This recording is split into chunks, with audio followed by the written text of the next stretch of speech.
And now time for the Philosophy Power Hour. Welcome everybody to the 6th edition of the Philosophy Power Hour. Introducing our members. Firstly, he gave a recent lecture on CC, and I know whenever I listen to him, I get Confucius. The philosophy undergrad, Dio-sama. Stupid. Secondly, I told him I won't pay for him to be on the show, but he keeps on trying to haggle.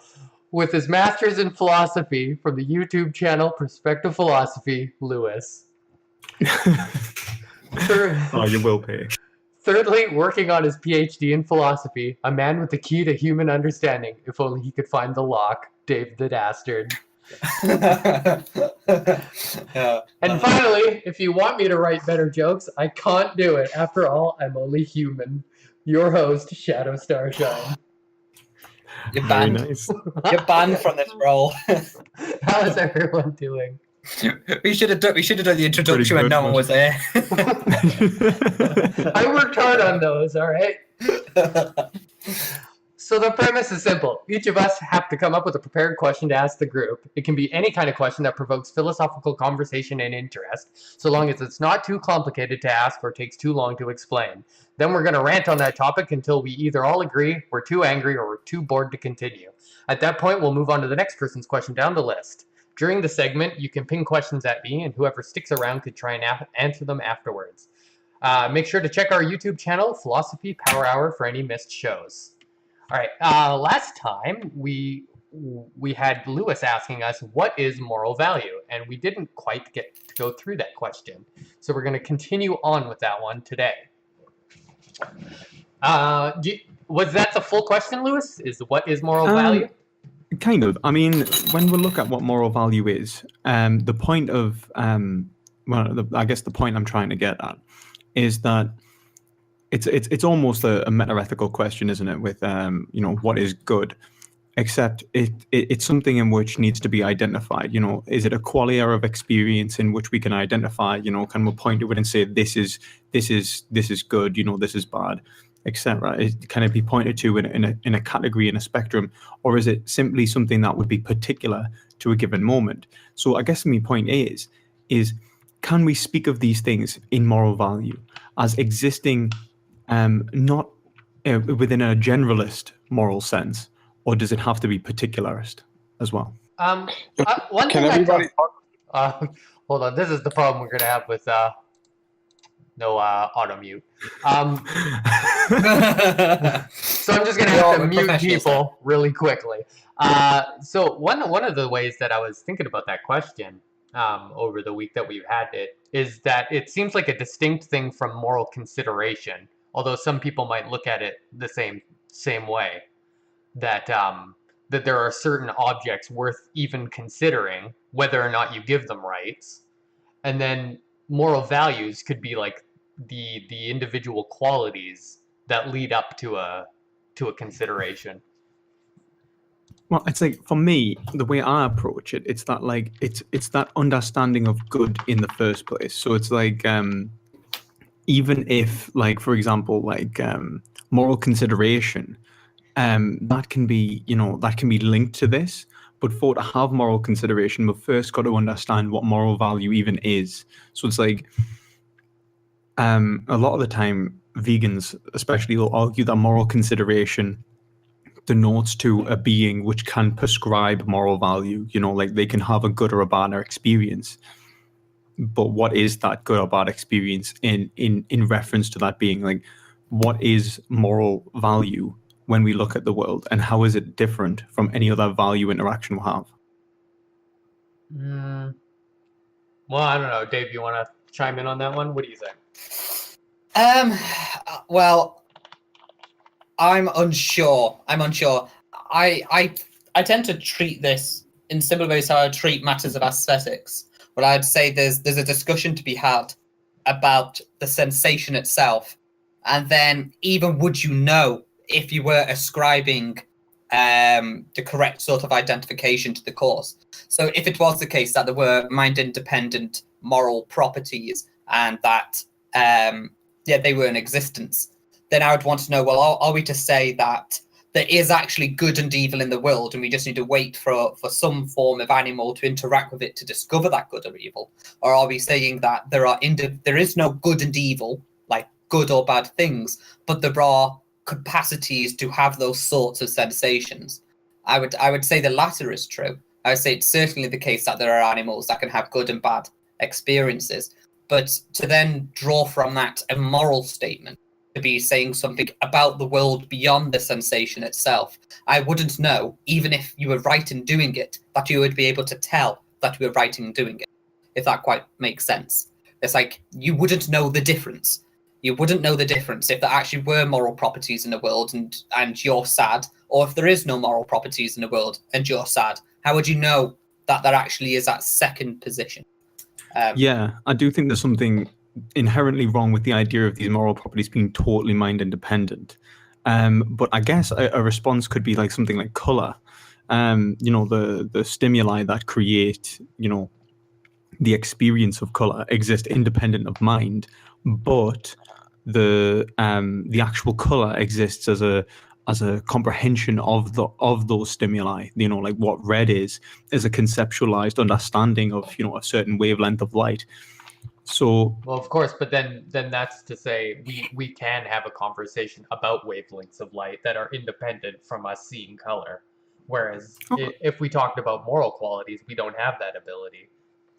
True, but I guess the point of what I'm saying is that simply because we can't, well, I guess we can in some. I guess actually I would disagree in some respects, because we can point to some good experiences as being physically good, and so on, which is what a utilitarian might do. So they might say like, well, it's well-being. It's that feeling of pain or pleasure which is innate to our physical being. But more so, I think that what I'm trying to link it to is this idea of it's a faculty of mind, that that good is a distinction. It's that idea of being able to distinctly relate oneself to the world within a format of positive or negative. It's to judge whether this is good or bad for me. And so it's not necessarily an appreciation of a value which is independent, but rather that the independent value is the relation between me and the object, just as red exists independent of me, but my understanding of red doesn't. Well, you see, the closest I would probably get to saying, so if because I accept the latter and I say that morality, or at least the phenomenological sensation of guilt, is not unique to me, or in as much as I think there are other minds other than my own. But if I were to think that, and I were to think that other people also feel regret and remorse and pride and these sorts of things are like meta to an initial experience. So there was an initial experience, something like happy or joy, and then there was the evaluation of it and a further experience made of pride or regret over feeling happy about such a thing, perhaps. If there were humans that, other than me, that had those sorts of sensations, then I would say that morality does exist in as much as there are values independent to my own mind. But then I still would not want to say things like there are still actually good and bad deeds, or there is paintings which are in and of themselves ugly. I would still say that humans can have the good experience, but the good experience is alone the experience of the good. There is nothing beyond. It's tautological. Yeah, to break that tautology. More good is good. Yeah. I would say to break that tautology would require someone to show me that, well, actually, you would know if there were mind-independent goods waiting for interaction to be held. They would have to demonstrate that to me, and I don't even know what sort of evidence I would be looking for to be given that sort of argument. And it's only in those sorts of ways of speaking do I find a lot of benefit in error theory in general, especially Mackey's conception of it. I just don't know, but a lot of the problem is that the discussion always goes towards oughts and responsibilities and shoulds and those kind of speeches. That tends to be inherent to a moral discussion. And I don't know in any way that if we're describing what these goods are, what they are for us, how they would ever lead to statements like that. Well, you see, I think you can, because what I would say is that given you have an experience of good or bad within an initial qualia, an immediate experience, you can begin to and I'll use analogy to compare experience within all those experiences which you've had, which then lets you produce a narrative of your life. The narrative of your life then gives you the idea of a good life versus a bad life. We understand that we would prefer a good experience over a longer period of time rather than a good experience over a shorter period of time. And so we start to say that if we want to have a good life, then we must do X. And this becomes open to interpretation because this is a judgment upon possibility rather than immediate perception. I can't tell you what you should enjoy because that is you enjoying it. It's descriptive. But I can tell you maybe perhaps actions which will lead to an enjoyable state. Or more so, I could even tell you what you should enjoy in reference to a harmonized conception of what is enjoyable. Like if you enjoy perhaps, if you both enjoy freedom and you both murdering people, well, that wouldn't harmonize within the conception of a good life and ultimately would lead to a net negative for the individual. So I guess my point is that when we look at moral values, they're not necessarily stagnant. I would say they're relative, but they're relative only in context to subjects. Clearly, there is something about a subject that is able to differentiate between good or bad, and those values are innate to our perception of the world. I don't think you can have a subject that cannot perceive good or bad. I would say only on impression, not on further look. So I would say that I could tell the difference between the phenomenological sensation of good and the phenomenological sensation of bad. But even then, I would say good and bad are not themselves sensations. They are descriptions of other sensations. Usually I'm happy and happy is good. Very rarely do I feel good. Goodness is an evaluative statement onto my overall well-being, I would say. So I could imagine a person who would say, yes, in certain respects, I have the good life. But in other respects, and far more significant respects, I'm having the bad life. So of course, it's not that the whole world is ending for me, but a very significant part of it is. So I could imagine people make these evaluative statements, and it's here. Here, I would say the discussion breaks down to be talking about the goods and the bads, because they're evaluative. I would say that's only the phenomenological sensation in of itself. Once it's been reflected upon, a judgment would have been made, and the judgment, I would say, well, I can't trust. I can't always trust out. There's times where I've been delusional, and I've thought, oh, it's great that I'm having this experience right now. But, at a later point in my life, I wish I never had such an experience. Yeah, I mean, that's true. I think to be honest, that you're stuck in this idea that that this, the uncertainty of the future. You can never know what is to come, because if you did know it, then it's already happened. But I think that to replicate, I don't think that we should talk about morality. Like, the problem is, I think, like, in this sense, is that Moore really hits hard at like trying to define what good is a problem. But I don't think if we that's only if we associate goodness with the experience itself, and not with the actions, like ethikos, the idea of like attitudes and behaviors.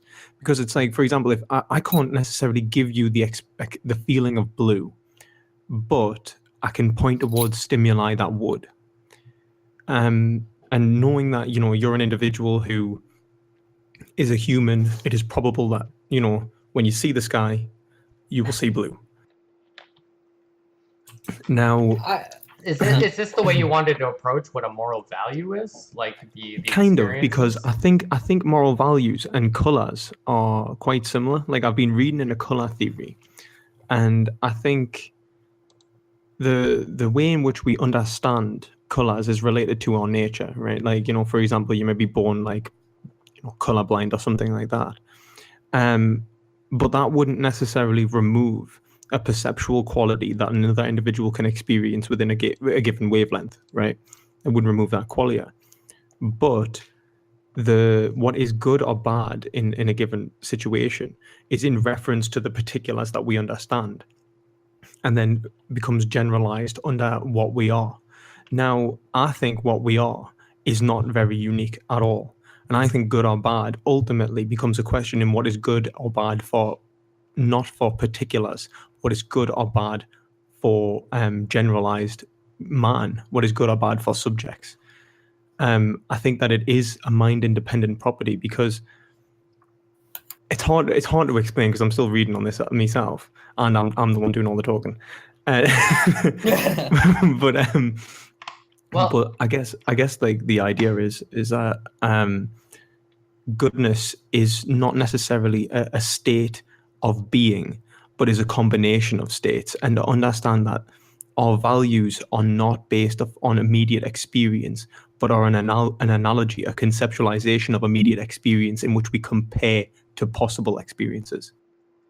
I feel like there's different realms you can have this conversation on, where yes, you could have a conversation of merely the experience, you know, the gut reaction, the gut instinct on it. You could have it in a conversation about the way our minds value things before this even becomes phenomenological. And you can also have a conversation about the way we rationalize about it. And they're all legitimate conversations. 100%. That's the problem I'm having, is trying to get the coherent conversation on this topic, because I feel like there is such a diversity within it that like trying to pinpoint any given understanding tends to end up a bit futile. So like people tend to not understand what you mean by good. So I think there's a definite issue with language games going on in this field, like where if you talk about moral value is just so ambiguous that no one understands what each other means. Well, let's take a second here, because there's a certain way that people are going about talking about things, right? The whole point of referencing language games is that people are working with some context in which they're using a word, and you know, we can analyze that. We can look at what that context would mean. We could be immersed in that. And if, as you know, human beings living in, you know, the somewhat similar culture, we should be able to talk about the things we're referencing here.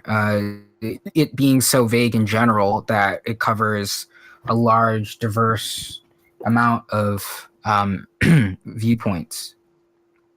So I think you referenced at one point, you know, something like colors are similar to moral values.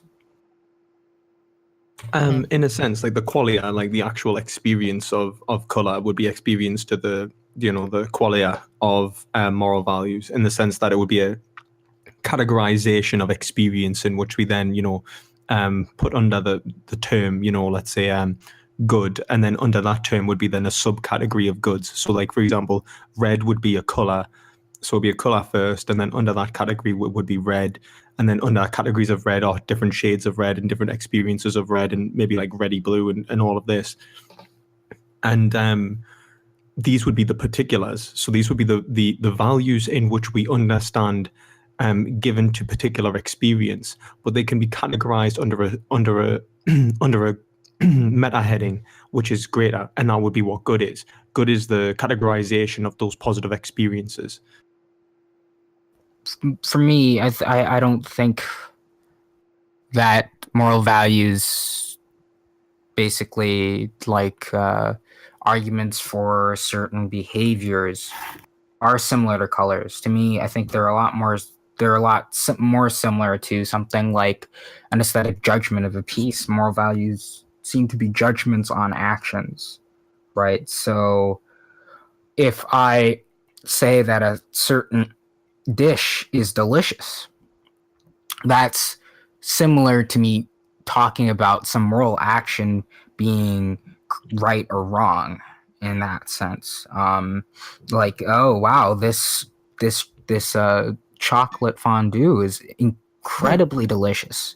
It's just got the right amount of crumbliness. It's impeccable, right? Something like that seems more in line with what we're talking about when we're judging other mores, essentially, just behaviors in general. So aesthetic judgments usually go after pieces, and moral values seem to judge actions. And there might include aesthetic and moral judgments in the same. In fact, I think that moral values are merely a subsection of aesthetic judgments, and it can be put in the same category.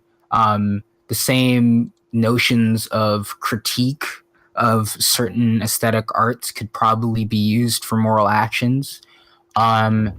So I think that a lot of the same ways we go about engaging in figuring out what might be tasty or beautiful or delicious or whatever can run into things that we think are wrong or right, horrible, that sort of thing, right? These all seem to somewhat align with each other, and I think it's a problem when we try to artificially separate these groups, and that's why I think that generally a lot of moral philosophy has hit cliffs and not really gone anywhere, like virtue ethics. Hey, you leave virtue ethics Slips alone. that in. Just slip that in. That's man. like Right yeah, in. doesn't it? Yeah. Just like virtue ethics. Bye. I don't think that the morals are completely discussions about only actions, because I think actions are only relevant into the situations they bring. Well, an action I must be couldn't defined agree by the situation they bring, because the situation is, in part, the product of the action, but it is also the action occurring, like laughter. So I suppose when you make a moral statement, depending on what your metaphysical view is, we might say things like, well, sure, you can't help but feel that way when you encounter that thing. But bear in mind that if you feel that way when encountering that thing, you're probably going to respond in this sort of way. And that would likely bring about consequences you'd rather not have. So it's sure you can't help but that you absolutely love the taste of this food. But I'm telling you, that food we know is poisonous. It would be much better if when you taste it, your gag reflex, makes you want to like throw up. We'd much rather that to be the response. So it's not like you're wrong for finding the poisonous berries tasty or appetizing looking, and they look good. It's more of you're wrong in the evaluation that you're making about the potential causal outcomes of the action you might do in response. So I think it's more of a matter in the reasoning rather than the actual phenomenological experience of an emotion. Yeah, that's I guess the point I'm trying to get at. That I think moral value has an understanding of it which is temporal. I don't think moral value can ever be can be particularist. I think the idea of moral value being particularist would be more aesthetic than anything else. It would be a feeling. It would be just the quality of itself. It would be that expression of the positive, but it wouldn't be the categorization of what it is to have good at all. To say that is good would be inadequate. What would be saying is that it is, would be better saying that it is tasty, or it is like, pretty, or whatever, value that we're experiencing. But to say it is good, I don't think would be adequate. I think to say that it is good requires an analogous experience, a conceptualization under a category. And that, I would say, would be the conception of good. I think the conception... I don't know about that, because how would you ever have the experience of the first good? Oh yeah, How would you 100%. it? No, that you categorize it simply from your experience it the first time. It would be near unintelligible to you. Well, it can't be unintelligible. Then you wouldn't. I said near. I said near. So you must have some innate idea then. I think it would just be an impulse more than anything else. I don't think it would be necessarily an innate idea. I think it would be more. It has to at least be categorized. The categorization process would have to be there innately. Oh no, I think the ability, the faculty in which can categorize has to be there, but not the categorization. It would be like, for example, like when Chomsky talks about like what's he say, like universe, yeah. The idea is that you don't have language before you acquire it, but you have the faculty, you have the creative nature in which allows you to properly, acclimate a language. Okay, I think we would all agree on that aspect. Yeah. That part at least is an innate part of our brains. Our brains will just do this. Otherwise, it wouldn't start doing it. It wouldn't make any sense. But that's just a mere empirical answer, right? That just happens to be the case. It's accidental. So it doesn't matter here really what our innate categorizations might be. I mean, they seem to obviously be able to change over time. I mean, so we might start out a particular way in categorizing things as good or bad, but there's nothing to say that that's the way that we ought to continue, or that it even makes sense to continue in this way, or that people do continue in the way that they categorize things when they were younger. So it's like, okay, great, we start off with some innate capacity to do so, but so. Well, first, I would say that it's not it's purely empirical, because the point is that for you to be a subject in the first place requires this faculty. I would also say that. Why does that make that non-empirical? Well, it's empirical in the sense that it's, your subjectivity is empirical and it's empirically verifiable. But like for you to have an experience in the first place, for you to even be, participating in the concept of value, requires, a categorization, which a categorizing process. So clearly it exists. But that wasn't my contention, though. Perspective, that sure it exists, but so what? Right? Like that doesn't answer any of the questions that are larger that we're trying to get to. That's true. And I think that your second point with, like, for example, does it remain the same? For example, for example, most people would think that red would remain the same throughout our experience of red, but it seems to not remain the same even for that qualia. Like we start to recategorize what is and isn't red, not simply because it's linked I feel like that's to. Just the getting into language games, though. This is No. Because there is neuroscience to back that up. People who can speak Greek identify the color blue in several different ways in their language. No, but that's what I'm saying. Is that becomes a language thing. When they start to speak English more and they stop speaking Greek so often, they will decline in their ability to recognize the shades of blue, which they used to be able to. Sure. So but that's what I'm saying. Is that words are actually capacity to recognize colors, though. That's right. Like they have problems.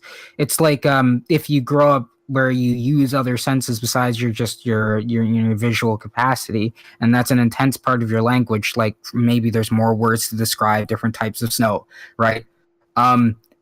You'll have a better capacity at recognizing those differences, whereas not actually communicating in that way changes your actual ability to recognize them. So in this case, you don't even see the difference between these like certain colors anymore, which is incredibly strange. My point is that like this is a phenomenological thing. This is the way we would notice it with words that we use to categorize it. But that's not to say that it changes the information we're taking into our brain that we were able to categorize in the first place. The jury's out on that. That's not yet to be known.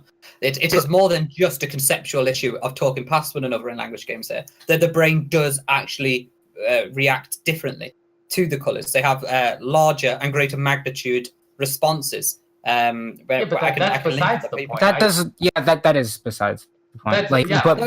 I think the categorization capacity, though, is what we should probably focus on. And in that case, yes, that's something that changes depending on which language you're using. Like, so, and specifically can change over time. You'd expect as you learn different words for things, and given different context, also can most likely change your capacity to categorize things and even recognize certain differences. Well, I would just say two things. I wanted to go back to like the way that I was talking about it before, that there's like layers of this conversation where there's our reasoning capacity of it, there's the qualia of it, and then there's also the way our brains categorize it before it becomes language. And in that last one, while I agree that your brain could probably categorize the information differently throughout time or as we develop before even making it into a language that we can reason with, my point was that all the information that we're sensing is still coming to through our sensory organs to begin with in order to categorize it. So all the information's there. It's just what we do with it that changes. But it doesn't matter where the information's coming from and what the information is. Like I think I've said this before, but like information without interpretation is meaningless, right? So Well, I agree. Yeah. I think we'll all agree on that point. We're all agreeing there. but It's right at the beginning of the recognition process. And when we say it depends what language we're using, but this is the point. The test subjects aren't using language. They're not talking about it.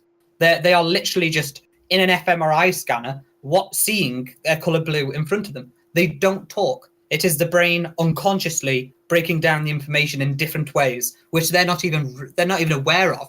They're not even phenomenologically aware that is occurring. That's what's so interesting about it. So although I agree with things like snow, if there is several words for snow, like in Welsh, there is a lot more words for mountains because there's a lot of mountains in Wales. We can communicate it with far more efficiency. But for the brain to actually, break down the information and to be recognizing it and to be associating different values to it in different ways without actually communicating through language suggests that the language we speak is reflecting the way in which we think. There is something far more tangible to that relationship than describing thoughts. They are perhaps the thoughts. Well, that's a very strong realist reading. I think that there's somewhat true in the sense that, when we observe reality, when we conceptualize it, that is what makes it intelligible. I think we agreed with you there, Dio. That's what makes it, reality, intelligible to the individual. But when we do this, we've destroyed reality and replaced it with this conception. So when we see, a given color, we've actually and we conceptualize, let's say a new understanding of blue. We've changed not only the concept of blue, but the way in which blue is related to other concepts and other ideas within judgment. The act of judgment has within it a relational mechanism, in which case we understand blue not as simply being blue, but it's an analogous experience. So then we'd compare it with all of our other experiences of blue. So when we come to see something as being truly blue, and when we internalize a new word, we've internalized a concept. That is a specific mental ability. It's no longer just an understanding of particular ways to reiterate blue, but an actual understanding of what blue is. And I think that when we apply this to good, the point I'm trying to make is that since we all begin with concepts of what is good or bad, relating to our socio-political upbringings and so on that we're given, these are the values in which starting point. Well, I mean, it is and it isn't. I don't think I care about my social, economic status. If we're going, so we'll start off for the phenomena, and we can agree that there is the bodily pleasures and the passions and etc. Right? And sure. But then past that point, then we start given deeper, more integrated concepts in which take these base concepts and recategorize them, allow them to become part of a greater overall mechanism. Now, that conceptual web is constantly tested by the individual through perception. Now, my point is that when the individual tests their, I'm of the point now where I'm thinking that if the individual tests their perception, although we start from different categorizations and understandings, there won't be a single good life for any individual. There isn't a particular good life I can prescribe where I go if you follow rule A, B, and C, you will reach a good life. But the understanding of a good life is certainly relevant to your experience, because we can see that poor understanding has caused us suffering. We can see that good understanding isn't necessarily those concepts in which we have, but even the negation of those concepts. And so what I'm looking into now is the idea that, how do we change this conceptual web when we approach experience? Is it an internalization of a new mental ability in regards to the positive or negative experience in which we, try to make intelligible? Or is it a conceptual growth from the experiences in which we already had and reflect upon? I mean, I would lean towards the latter. I'm very big on value linking right now. where the idea is that, you know, we start with these Jungian concepts, just things that are innately good or bad. Just because you're a human, this is built into your DNA. It gives you a brain, and you more than likely think the same things are good and bad as everybody else to start. And well, I mean, I suppose you could be different or genetically abnormal, but from there, I would assume that, you know, something like suckling the mother's breast is just a good for you. Your brain has told you it is good, and then you would link this concept with a mother once you're able to understand the concept of a mother, or even like the qualities of your mother, blonde hair or something like that. What you would start linking as good things because they are linked to a thing that you already were innately told was good. And then from there, you would just continuously link these concepts together and start valuing things and devaluing things based off of your experiences and whether or not they lead to the things that you already innately thought were good. And I think you can make enough of these concepts where they just override the fact that you had innate concepts. Like, they just become more important because there's so many of them. Yeah, I think that's a good way to look at it. I like that because I think when you look at, like, for example, sublimation, you know, like the idea that you not only create, like, you link the desire, but then it is eventually replacing the desire that originally you felt. So, you know, like, sex drive becomes, you know, weird fetishes eventually, and you know, people online and stuff like that where they give. That's just you, Lewis. That's just me. I've been outed. No, but the point is that we understand value in different places, but where this value comes from, I think is of importance, but not necessarily you know, the end of the value. And it seems that the way that we're categorized is ultimately related to our experience to such a high degree that the better categorization is actually the better life, because it allows us to see value in places which perhaps would be, you know, easier to get. You know, when you look at, like, Epicurus in that, when he says, like, you know, the good life is, what is painful is easy to avoid, what is good is easy to get. Like, an idea of something like that would be based around that we've improperly conceptualized what would be good, in the sense that if we took it upon ourselves. Proper though. Oh, I know what you mean, but I guess the point I'm saying is that even against ourselves, like, if we want to avoid our own unhappiness, that we can do this better. And I think that it's something that needs to be investigated, whether it's the good life for an individual or whether it's the good life for everyone, is really the proper conceptualization of what we consider to be good, which will change our experience itself. I think this is where me and Dio stand, where we would say that whatever the heck conceptualizations you got were just completely arbitrary, and that just happened to be that, and there were no better ones than other ones. Now, I might agree with you that some conceptualizations are just easier to achieve. So we could say, well, it would be more convenient if you had those ones because you could actually achieve them, and the ones that you have are just impossible. But to say that makes them wrong, I feel like is incorrectly having the conversation. You're just having it in a wrong sort of way. It's not productive to say that you should be a different person. There could be a coherence of values, I suppose. Like, if we think of there's the idea of, like, knowledge as a sort of web, right? We can think of certain values as certain web, holding all different values together, right? And so you could conceivably have some of those values that don't quite work well within the web as a whole, right? And we sort of try to push those ones out, and those would be quote unquote wrong values, so to speak. But there is possibly, I think, a relation of value in general to something like the way that we think of, you know, systems of epistemology, that we have this idea that knowledge supports itself, right?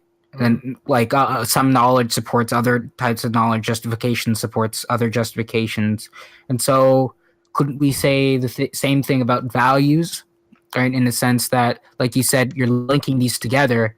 So in this sense, perhaps you're supporting them, like, or you could think of it foundationally, right? Say that there is foundational values, but when you speak of replacing, right, I think what you're really talking about is that there are some larger values in your sort of web, right?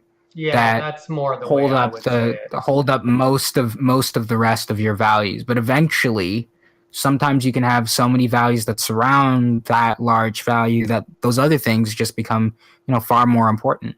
Yeah, that's the way I would look at it too. See, I think that view isn't all that distant from what perhaps Lewis is speaking about. If we was to think that there was it's as if we're saying there is one prime value. We could imagine it to be the case that man is born with one arbitrary but prime value, and from that value, all other values originate from, and they can wildly differ, but they can all be traced back because it's one coherent web.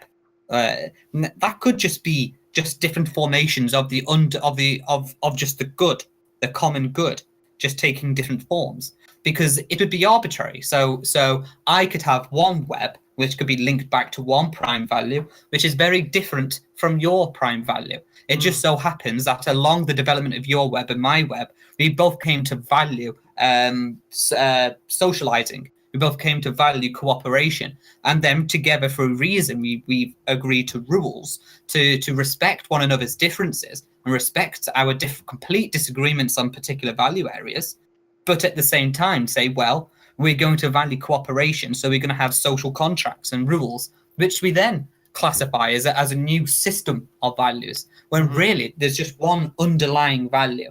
And that underlying value could be to just experience the good. Because there are some values where there are some phenomenological experiences I have which I can't make heads or tails of, but still I know I'm having a great moment, like a sublime moment, when an experience of the noumena, when you're in nature and you're just overwhelmed by the majesty of beauty. And it's like, well, you could tell me the biology in my brain. You could try to talk about how the shapes of the mountains are somehow appealing to particular shapes that I've valued on past experiences. And sure, I'm not dismissing that, but I think there is just value in just experiencing the good. Sometimes we just want to feel happy, and we don't really care what the joke is. We just want to laugh. We want to be frightened. We don't care how the movie does it, whether it's with zombies or whether it's with. See, you would take the stance just to stifle the conversation. Well, it's not to stifle. Why are you guys trying to figure it out when you could just not figure it out and just feel it and write that in your diary? Yeah, just exactly though, because that is what the brain is doing in other behaviors. It's like I think it would be a foolish mark to say, well, it is the rock music. It's the fact that the music was rock that made me have such a good time listening to that song. It's like no, I don't think so. Unless we're going to say that rock music is intrinsically good and you've acknowledged it as, or you're gonna make some weird argument of causation going beyond your sensation. It could be a point about yourself, though, couldn't it? So you could say that you enjoy rock music. Like there is something about you that appreciates rock music. I don't know. I think it's more likely the case that I've had an experience. I've enjoyed the experience, and then I've just classified the experience around the most identifiable variable, and that would be when it's music. I'm sorry to say, well, what music? Well, it's rock music. Well, it must be rock then. That's the distinction I would want to make between the brain categorizing things and us putting it into words. Because when we put it into words, we do that kind of thing. We look for the most identifiable piece, and then we just say, oh, it must be that. But it almost always misses the entire conversation. It's like the discussion I was having about trying to say why I like a painting.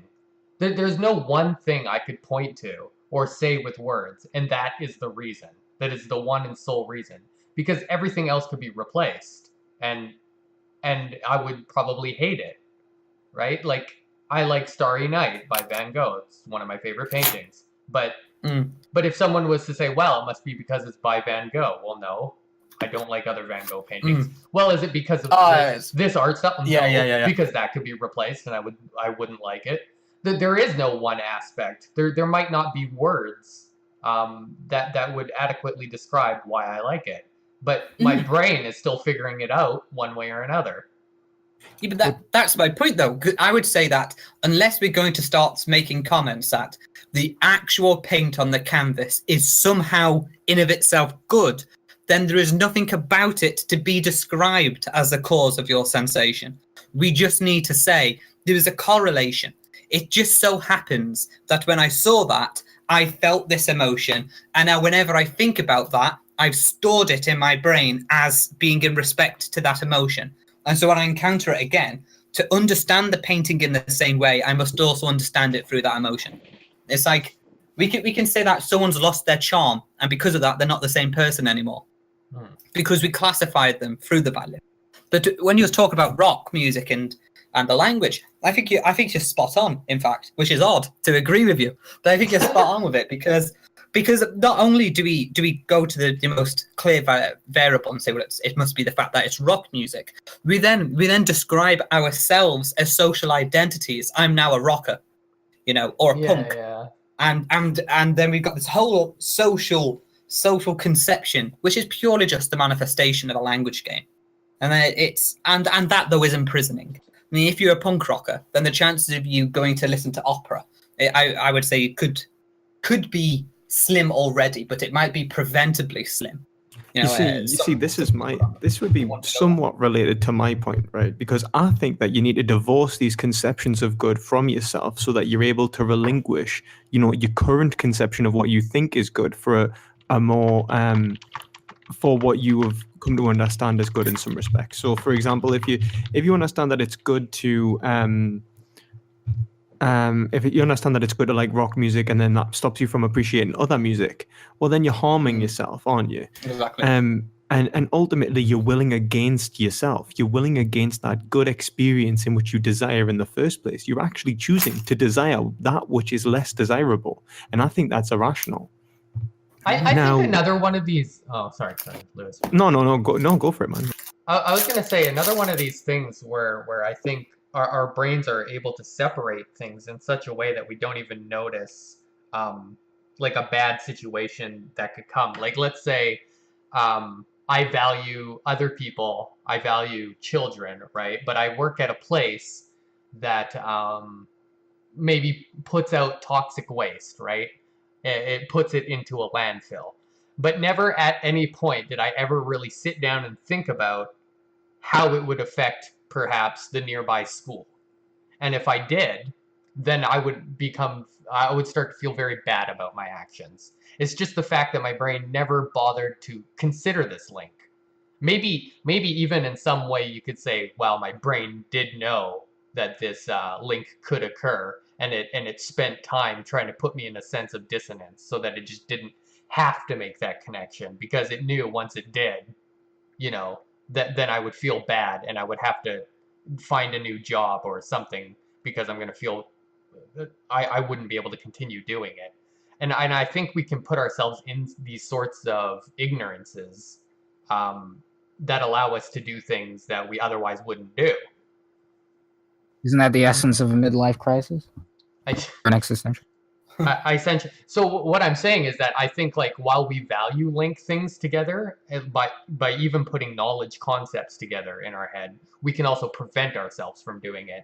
And I feel like that's where a lot of moral discussions should go. It's to say that, well, given what I know about you and what I know you value, here are things that you aren't putting together.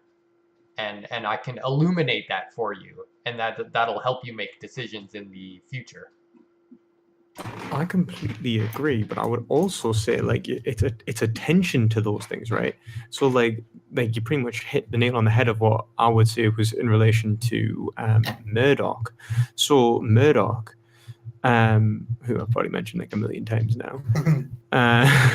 Your favorite. I love Murdoch. What is it? I'll like her argument is that it's perceptual reasoning, that what we're actually doing is we are seeing reality in like a conceptualized reality, but when we show attention to reality, it reveals itself to us in a form in which we can then properly evaluate. And so the more experiences we have on it, the more that we understand our experiences and we come to categorize them, the better the categorizations become, the more complex our conceptual webs become, and the more accurately that we can purport to the experience of what is, this good experience and bad experience in any given case, and how these, webs form together, these connections may form. She argues that, like an individual is an endless task to show attention, that we'll never actually be able to understand them fully, but by attempting to do so, that we'll begin to form an understanding of what that individual is, that allows us to evaluate them, their behaviors and what they are as a person. And I think this is it with what you're saying, like for example the person with cognitive dissonance, the idea that they have removed themselves two values that seem separate.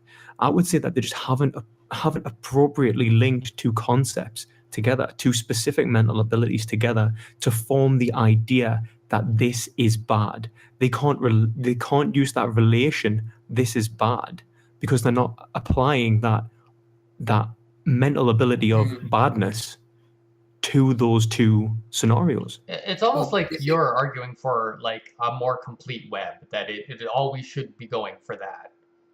Yeah, like that, like I think that it's something that you need to take from moral particularism, is that understanding of what the good is, but that's not where we leave it, because if we want to feel that good again, like for example, when you appreciated, that Van Gogh painting, you wouldn't be able to just only see that Van Gogh painting and fully appreciate it every single time, because although that initial experience brought you, that feeling of good, it mightn't be replicated in like the 100th time. And just as you said that another Van Gogh painting mightn't replicate it, and so on. So then you become to understand what replicates this feeling, and it allows you to categorize and use an analogous concept categorization to understanding what is this good for you. And this is why, like, when we say that the categorization of rock music might be limited, that is true, but it's also freeing, because it allows us to understand what we could truly enjoy. It allows us to understand the goodness that exists within our experiences. I wouldn't say that. See, what I would say is that no doubt that we're forever building up a web, and that is an endless pursuit. And no doubt what we are as an individual is going to be the manifestation of that value web. That's probably going to be so intricated to us that that might actually be us. We might just be a collection of values. But what appeals to me the most is that, in my mind, there is no doubt that as the web of values build up and relate to one another, so does our language. Our language is that web. When the words we use are themselves loaded with values, like murder or birthday cake. It's loaded with the memories of which are then even represented in colours, which too suggests that even colours are categorized as values. So the happy colours, and it's a happy, nice memories and occasions and these sorts of things. And in a Wittgensteinian sense, I would say that because our language, our language web of communication and of relations of terms, and the same value web are probably just going to be the exact same thing. We can't make more sense of our values than what the values are already doing. You can't go beyond it, if that makes sense. I can't speak beyond my capacity of language. I can't feel beyond my capacity to feel. It must be allowed to speak for itself. The values are best understood when you're having an experience of them. And that's why I'm always focusing It is just the phenomenology, because that is it. That is it. It's like, how should I understand morality? Well, next time I see you feeling guilty, well, there you go. There it is. That is how you understand morality. So it's about to end. I want to let Dio give some words, because we haven't heard much from Dio. Do you want to say some things on the topic, Dio? Yeah, so I think there was something short between Dave and Lewis on topic of identity. You guys threw that around with each other, and I had the sense that there was a negative connotation around an identity creation around values. And so I want to really, I think that there's actually something positive to be found there when you say you listen to something like rock. Well, hopefully you don't listen to something like rock, but if you do, Yeah. if you do and you find that it's satisfying to you, right, and you kind of build some identity around it, I think that's perfectly fine. And in fact, I think it helps distinguish what you are and what you may want to be, right? So distinguishing yourself from other things is kind of how we create the self in the first place.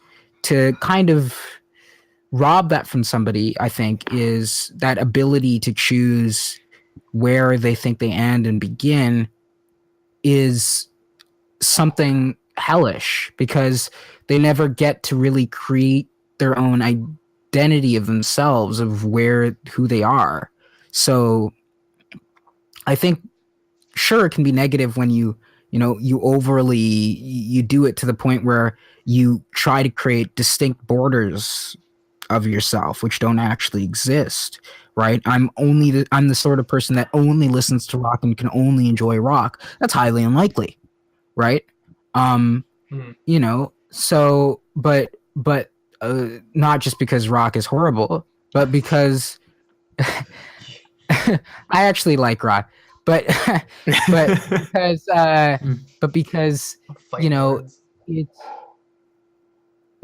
it's because you can possibly gain something, see yourself in other people who practice rock or in the music itself.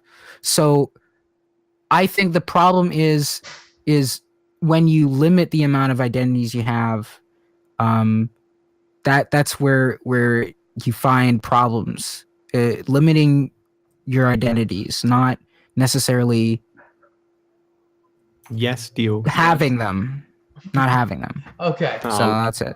I love it, Dio. You did good. I think we could honestly just keep going for another hour on this particular topic, but that is going to be the end of the show. So we're going to wrap it up here, and we're going to start taking questions. Torquis asks, what is moral value? Okay, so I'm going to get to the questions that we've had here.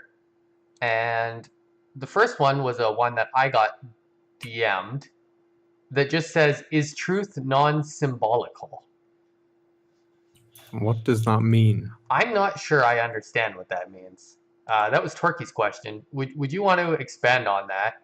I suppose, while we're waiting for that, I can take a look to see if there was other questions. I know Yan had one. Can truth be symbolized? Yes, I would say that truth is inherently symbolized. Like, I don't think, I think truth is a symbol, and I think a fact is the reality. At least, like, that's the distinction I would like to make in this case. I mean, don't get me wrong, language games and the way we use these words can get muddled, but to say what is truth, what is true, can sometimes be conflated. What is the fact? But I would say it would be the knowledge that purports to the fact itself, that that reality which exists independent of any given observation of it. Oh, I'm just going to say the what is that? The correlation? What are they? Correspondence. Correspondence. Thank you, Dio. No, but the correspondence would just say the truth is the fact. Oh, we're not doing this, are we? wrong. I'm not. When you say that truth can be symbolized, to me, I don't see. I mean, perhaps where I don't know where to start with that. Do you mean that things that are true perhaps can be represented in some other manner? Is that where you're going with that, or is it? I don't quite know. Yeah, I'm struggling in I think probably a very similar way. I'm pretty much a coherentist on truth. I don't think there is anything to correspond to. Well, if there is, we wouldn't know. Well, I think the point is that like can there be like what you said there is, can there be an end point in which we could know it was true, like as in like real, like actual. And I would say that it was probably maybe a hindsight that would be the only way that we could know that. To know that a past understanding was flawed, I think, is possible, but to know whether our current understanding is flawed, no.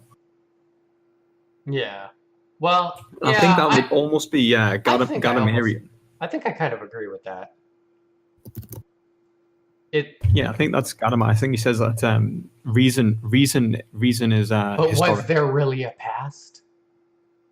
How would you know that if you don't put a truth value to the past itself? You see, this is you don't stop it. Well, I'm saying that's actually a legitimate problem. It is, unfortunately, there is. See, I get around this by calling it metadata. See, I would just say that it isn't the past. It is just reported to you as the past, and that's either coherent or it's not. You see, what I would say is that our understanding of the past can be flawed, but the past was real.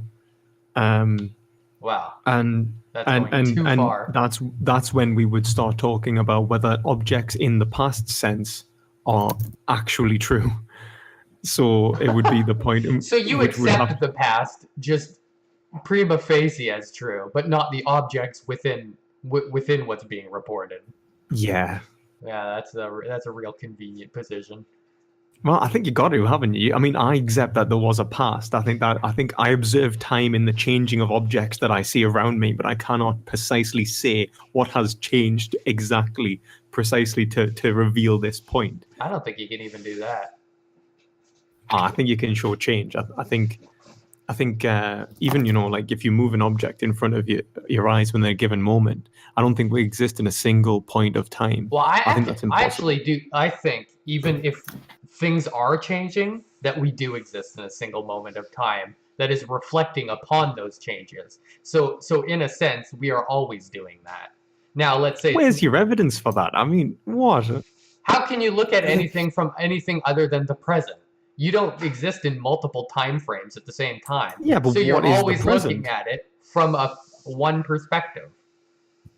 I suppose, but what is the present is an amalgamation of a given snapshot. It's not like you wouldn't say that the present was a single point. It's a line. It's not a point. No, I'm saying whether it was a point or whether it was a line, it would be identical to you. Well, yeah, but in which case that would still allow for an experience of time. That would be necessary for... No, if there was no time, it would still appear as if there was time. I don't know if I agree with that. Presentism. Yeah. I just think it's just you wouldn't be able to tell the difference. All right. And so I just think which one makes the most sense. Well, there is no making sense because you can't tell the difference.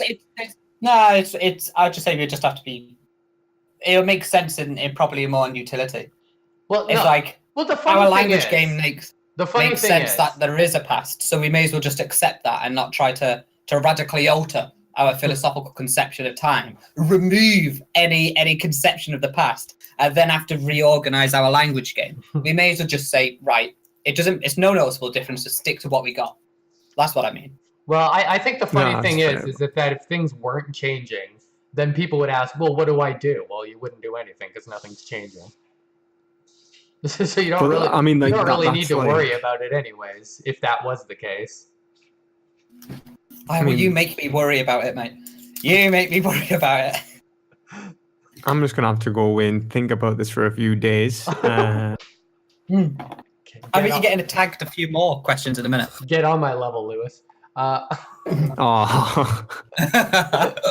You sophist. Let's go to Jan's question. Is the concept of emergence sufficient in blocking reductionism? Can anyone understand this question? Because I don't. Isn't it? I hear a lot of vegans speak about this when they talk about the mind being as an emergent property. But I've only ever understood that to mean something along the lines of epiphenomenalism, where the brain is entirely material, but it doesn't mean that all things that occur in there must be described through material terms. Well, I think emergence can be completely a material description. It's just saying that the combination of aspects, their constituent parts, are not the same as when they're all together. It just becomes an emergent property. But I don't know what he means by in blocking reductionism. Yeah, that's what. Well, the thing with emergence is that if there are emergent properties to material objects, then like something like the brain, then that means the brain cannot be reduced to its materiality, that there are other properties to it in virtue of there being something like emergence. So yes, it is sufficient, right, in my view. Now some people don't agree, right? Some people think that if there are emergent properties, that somehow you can still reduce things to materiality, and their view is that the emergent properties are still material. So they would say that, well, the material thing, the things like your qualia are still spatiotemporal, right? So that's what they would argue. They'd argue, well, hey, look, it's still spatiotemporal, so it still satisfies the condition of being something material. Right, so you can still reduce it to just material things happening. Well, it depends on what your view is of materialism, because so many different materialists have different views on what that is in the first place. So, even then, right, you'll find like differences. So it's all a matter of really both how you define what materialism is in the first place, and then whether you believe that things like qualia satisfy those conditions you set out. I wouldn't even know how to start answering a question like whether or not qualia can be reduced. You're stuck on the hard problem of consciousness to begin with. You might be able to make perfect correlates to constituent parts, but I don't know if you could ever prove those correlates are causative or not.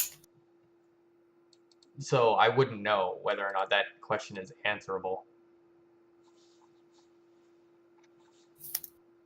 Should we move to the next one? Sure. Can I just wanted to say, like, with the emergence being the idea of it blocking reductionism, and tell us if I'm wrong, but am I right in saying that reductionism is like the idea that human behavior is can be broken down into constituent parts, so like neurochemical, genetic, etc. I think reductionism is just the process of just literally reducing something down. But the problem with that is that sometimes things ought not be reduced down as much as we're trying to, or we're mistaken to think that it can be broken down further. Sometimes we say, well, actually, X is the response. There is no two Y's that make up the X. I guess I'll just leave it at that. I don't think I'll be able to add anything else. Okay. Pancom asks, is philosophy a pointless art? Does it actually achieve anything? Ooh, shots fired. Ooh. Okay, first off, science is a philosophy. So we're taking credit for that one. Wait, what is the good of anything without philosophy? Okay, what is any subject and why does it exist? Now, that's a philosophical question. And if any of those subjects can't answer it by themselves, which they can't, that's the good of philosophy. That is the necessity of philosophy. So if you start saying like, is philosophy have any, value that outside of, being like an art or whatever, well, it has value in every single other subject because they wouldn't exist if it wasn't for philosophical inquiry. I would agree.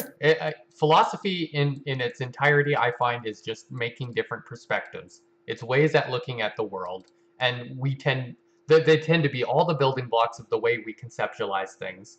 I mean, we have great philosophers who came up with moral philosophies, and then that's how we eventually got to the laws we have now. And the laws we have now are very useful things. They're tangible. And people might do this continuously in the future. There could be somebody who writes another new moral philosophy book, which makes us able to make even greater society based on the principles that people make there. And I think philosophy can achieve usefulness and utility in any type of process that we do. Though I would agree that a lot of it seems kind of masturbatory, where you're just playing with words for the hell of it, and you're probably not achieving anything. But that's almost like saying, there's a lot of crappy bands, and only a few of them are really good and go on to make great music. That's just more so. I would say that I think it's worse. I think it's worse because at least in philosophy, we're critical of ourselves, and we can say that this philosophy is absolutely pointless. It's meaningless, and there's many philosophers that donate their lives to being negative about given philosophies. Well, if we look at even other humanities, other sciences, there are so many papers that are published that are whether it's the SoCal affair, in which argued about grievance studies, which said that like papers are being published because of in ridiculous and absurd points, or whether it's the mathematical ones where they got like an AI that made like fake mathematical papers and got all of those published. The point is, the only reason you can say that they're good or not is whether they're for facilitating the use of the subject in the first place. What is the good of any of these subjects? What is the point in doing them? And how do we evaluate whether this is good maths, good science, or any of the like without philosophical inquiry? At least we can self-evaluate. You've got nothing. All right, Dave, do you want to defend your career? Well, trying to paying so much attention trying to define words is as important as mathematicians paying so much attention trying to define numbers. I mean, the answers you get are going to change everything. It is a worthwhile discussion. But society as itself is the manifestation of the ideas and the values which the citizens as individuals have within it. And if we want a good society, then we need to make sure we got good ideas. And that if we want an efficient society, we want to have ideas that come about with ease. If you want these sorts of things, then this is what philosophers do. We think about thinking. We devise methods of measurement. We devise methods of the good or the bad. Philosophers are also very good at being overly critical or asking the questions that usually people would find too socially taboo to do. It's one of the points of the philosopher is to bring to our attention things that we would rather not think about. So literally challenge the existence of people's beliefs in God, or we would raise very morally taboo subjects. So for example, there's Peter Singer is always a bit of a good lad.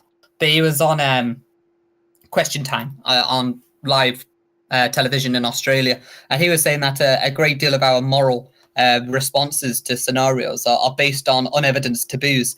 And someone asked him to give an example, and he said, "Sure, then bestiality." And then he went into detail about how he could devise an environment where bestiality could occur, and it would actually be an okay, good thing to do. And the audience were just shocked. Like the people on the panel, despite being unable to criticize the reasoning he used, were just unable to just agree with him. There was just a lot of nervous laughter and just odd looks. And it's I've seen that on. And there's something good in that is that the philosopher brings to our attention things which are worth being said if it wasn't for the fact that we were too too worried. They tend to be. It's the character. It brings a lot of good virtue, I think. Dio, So fund my PhD. Dio, do you want to defend philosophy at all? What is the mark of the indication of self-awareness and discovery except philosophy? We have created machines that can analyze data, but we have made no machine that can understand the data, the purpose of the investigation, even as to the investigation of what such a purpose may be. You don't need to be a human to do science, but it seems you need to be human and done a decent amount of mental work to understand it, or at least to investigate science itself. That is the separation, doing and thinking. And I mean thinking not in the brash sense, as at a slug with neurons, but thinking as to that which only a self-conscious being can attain, thinking about thinking. Philosophy does not merely serve to the side of the project of a human being, but to her very core. Without it, no better than a pig, or perhaps even a slug, is her perception of reality. It's a quote by me, by the way. Thank you for that completely off the cuff response. That is totally improvised. That. That was nice. It was nice. Yeah, imagine that being his best man speech. Yeah? He just stands up and he just announces that to the bride and groom. It's not exactly fair to everybody else who is improvising to just come here with a prepared answer that sounds a lot better than anything we're saying. I'm gonna write speeches for my next appearances on this show now. You're gonna come on, and I'm just gonna be like, "What is value?" Well, now first you said what is moral value. You're just gonna make it more general now. What is value? It's okay. It doesn't. What is V? What is V? Okay. Now, I'm just... All right, boys. All right. I think we're out of questions. If anybody wants to throw in some last ones or ping me at anything I might have missed. What is zero? What is a zero? shape? Yeah. What is O? It's one of the letters of the alphabet in Anaximander. I was going to say it's a functional piece of mathematical utility. That's it. It's empty. It's concept. It's content. I believe Anaximander asked us, what is beauty in visual arts, and my response was, what do you take us for? Avant-garde, visual art criticists? We're not. I can't tell you what beauty in some painting in the art of painting is. I'm sorry. I just apologize. Speak for yourself, Dio. I'm an art connoisseur. Thank you very much. World-renowned Dave the Dastard painterometer. That's right. I'm a measurement of paintings. I am the measurement. A painterometer. All right, Dave. Yeah, speak for yourself about that. That's for sure. I will. All right. Well, if that's going to be it, then that's going to be it, and we'll wrap up the show. And I'm going to thank my guests for coming, Dave the Dastard, Dio, and Lewis. And thank all the audience for coming and listening and asking the questions for us. This podcast will be uploaded to YouTube on the channel Philosophy Power Hour if you want to listen to it, and all our other past episodes. So, thank you for coming, and goodbye, everyone. Now get off my lawn.